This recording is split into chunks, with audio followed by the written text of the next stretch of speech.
know from him what all this about and why he got interested into this and what is the work he has been doing and what is the further things that he proposes to do. Avadhanulu garu, nice to be with you. Nice and nice to interact with you. Maybe very shortly, in about 5-10 minutes, you can explain your journey from your village to your education and then your interest in Vedaparthi. From then we take on the other issues of Vedic mathematics, Vedas and other things. Respected Sri Krishna Rao, it's a privilege for me.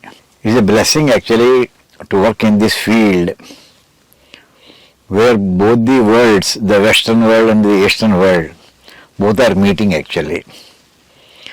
Then only you find the richness of the science in our, that is the most modern subjects, in our most ancient subjects actually. The link we are able to see. And the evidences are very well established. It's not hearsay. The family background has helped me to learn Sanskrit from my childhood.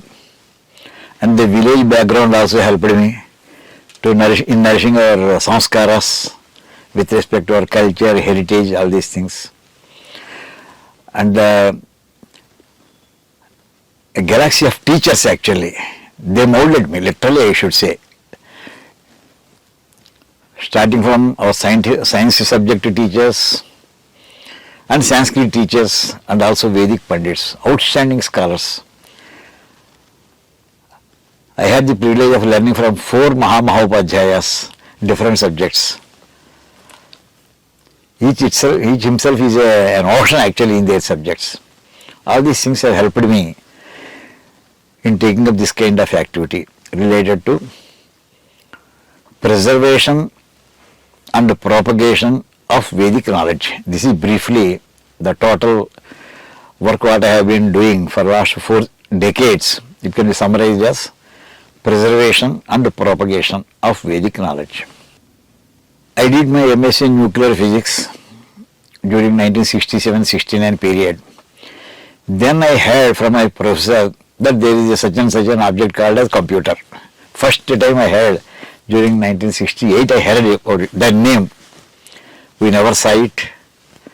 Then after completion of my MSc, in India, first time somebody has announced a course on computer science in Hyderabad. It's a diploma course. I did it. It's a IBM machine, 1401 machine, autocoder programming. The most popular computer language in those days. Subsequently, I got selection in Electronics Corporation of India. There I was given the assignment of developing compilers for the first 2 computers of ECL, TDC 312 and TDC 316. In fact, these are the 2 computers not of ECL alone, India's first 2 computers, made in India, okay. 2 computers made in India, first 2 computers. Right.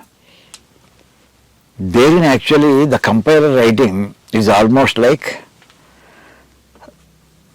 writing a translation program from the computer language like Fortran or COBOL into a machine language. It is a translation. After all, computer is just a dummy machine. It understands only 2 signals, whether current is there or not. If current is there, it is 1. No current means 0. So binary numbers, from that onwards the computer science develops actually. So normally the user-friendly computer languages, they are away from the machine language. Whereas machine can do only if the signals are communicated only in the machine language. So from the user-friendly user language to the machine language, the translation has to be done. It is a very tough job. That part is called as compiler writing. So that I have done for the first 2 computers during 1971 to 78 period. It is a routine administrative and assigned work. But the freedom we were given is, if you are interested, you can develop some more things. That type of freedom we were given. So myself and some of my friends, we thought, as on date, that is around 1975-76 period up to that, computers are having only English as the medium for input as well as for output. Why can't we have our Telugu? So we struggled hard and then we brought out Telugu chip we have prepared, Telugu IC chip we have prepared with Telugu letters. First time in the world. Because I already have developed the Fortran compiler. I developed a pre-processor and a post-processor software program. So I developed and attached it to the main module of the computer translation program. So if somebody gives a problem in Telugu, processing will be done internally in the machine code and output will be generated again in Telugu. It's a historic thing actually. In 1976 we brought out. The news has spread throughout India first. And in the process it has reached the Parliament also. Parliament actually they have one committee called as Official Language Committee. So immediately they asked if it is possible for Telugu, then why not for Hindi? Other Indian language. Next subsequently other Indian languages. So and the directors of the Parliament of India, again we working in ECL, we developed Devanagari Fortran language. That is, instead of giving English keywords, commands in English, we give in Sanskrit. Suppose a read command is there in computer. Devanagari. Normally, for read we have said Patha is the command. Patana. Patana means reading. If statement is there, Yadi, like that one-to-one correspondence we have taken for into Sanskrit. Devanagari is nothing but the Sanskrit language oriented. And we brought out. It is highly successful actually. Then Government of India has invited us to conduct a national seminar in Delhi, which we did in 1978. Then only the organization called as CDAC was formed actually, based on our demonstration and subsequent discussion with the Department of Electronics.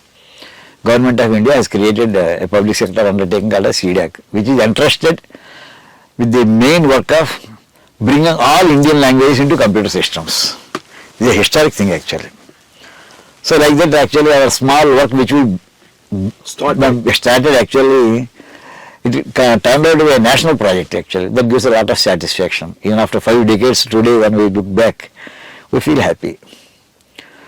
Subsequently, actually parallelly I was studying Veda in a traditional way before office hours or after office hours. And I continued to learn the Sanskrit also.